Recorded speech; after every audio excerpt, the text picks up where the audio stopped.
집에 가기 싫었어. 예배됐어 오락실에 들어가. What's up everybody, it's me, and today I'm going to show you how to make the best tasting instant noodles. And I know a lot of you guys are probably thinking that all instant noodles are all the same, it doesn't make a difference, but that's not true. It totally makes a difference on how you cook it, and I've been making ramen noodles for over 10 years, so I'm very experienced. So I'm going to show you how to make the best, and just trust me on this. I'm very experienced, and just try to do what I do, and it's going to all work out. And I'll teach you some tips and some things that people constantly do wrong. And so here we go. Okay, first, if you want to make the best instant noodles from my 10-year experience, get this one. Shin Ramen. It is the best. I've tried all the others, and this one is the best. I know they have it in the United States, and they have it in Japan and China, and obviously they have it in Korea, and I've also seen it in Thailand. So get this one, okay? Nongshim Shin Ramen. Yeah, this is the best. And if you want to make the best, you have to get this one. It's compulsory. It all starts from here. Putting the water. I know the instruction says put about 550 milliliters or 3.5 cup and all that bullshit, but what you need is your instinct on this. Don't put too much water, okay? Just put it about a little bit over this line, okay? There you go. I know I used to put mineral water, but after I came to Korea, I trust the tap water, so. Okay, now check. You see? Yeah, that's probably good. Boil the fucking water. And I know this is not the lid, but who cares?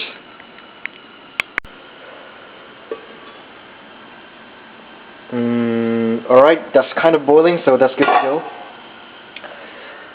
And the thing people constantly do wrong is they put the noodle first, and that's not how you do it. It screws up everything, just trust me.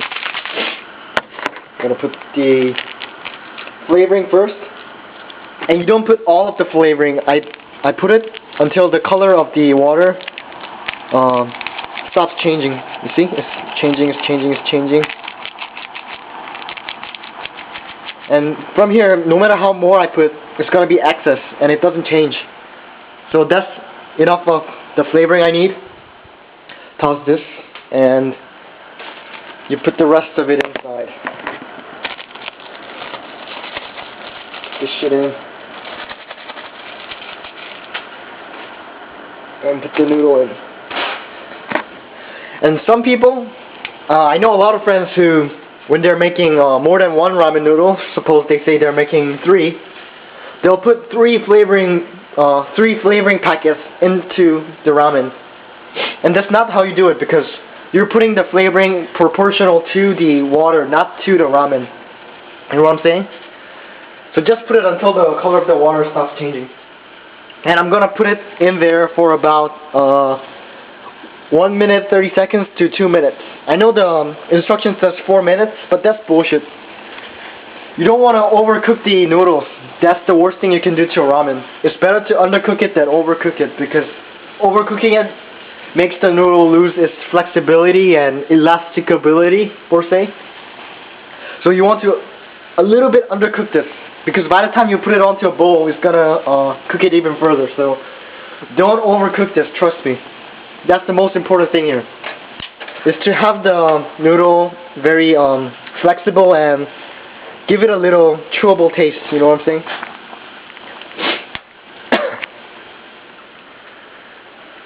Oh, and I know you're probably thinking, why do I have this in here? Is to put it in? No, I'm not going to put it in. It sucks. I've tried a lot of things inside. I've experimented everything. I even put this ham in here. I even tried putting Spam. I put ketchup. I put milk. Some things kind of work, but it's best just not to put anything in. But one thing you gotta put it in is the egg. But you put it at almost the end, the last 30 seconds. Because you don't want to completely cook the egg. You want it to be a little bit cooked, but not undercooked. But have the yolk saved. Because you want to pop it, and then you mix with all the noodles, and it's gonna taste great. you try stirring it a little bit, and if the noodle gets separated pretty easily, that means it's almost done. So you get the egg.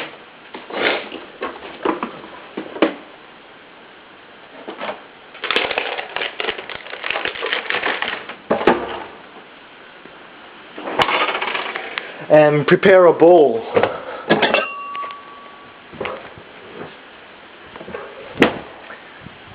This may seem a little floppy because I'm using one hand camera and one hand for other things, so.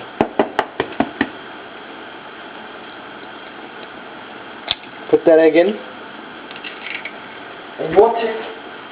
And by the time you put that egg in, you want to prepare a bowl and take out just the noodles. And be careful not to pop the egg, because that's the life, the heart of ramen.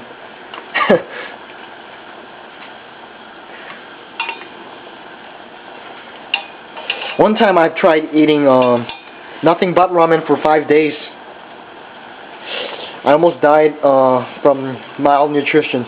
And I'm not kidding here. It's a true story. Just for shits and giggles.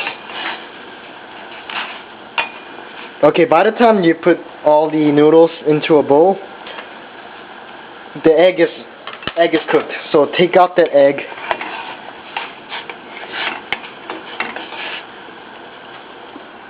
Look how perfect that egg is. I mean, it's not overcooked, and it is not undercooked. Now, you put a cheese onto the bowl. I don't know what kind of cheese it is, don't ask. I think it is called sliced cheese. You can get it everywhere. And now you put about 2 spoonfuls. I don't know what this is called. It's not a spoon, but yeah, just about 3 times. No, I'm gonna put it 4 times. And then you put the soup back into the bowl, because you don't want the soup to mix with the egg yolk. That's gonna spoil the whole taste. Now if it is almost gone, put it back. And because I'm Korean, you must have the kimchi. And this is squared kimchi. It's awesome. Put about 5 pieces. And then you want to garnish this whole thing with a little seaweed.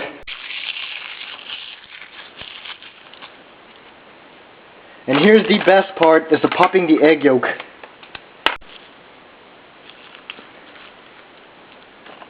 Oh, this is the way you cook it. Look, there's cheese melted very nicely with the noodles, and the yellow egg yolk mixed with the noodles is just heavenly.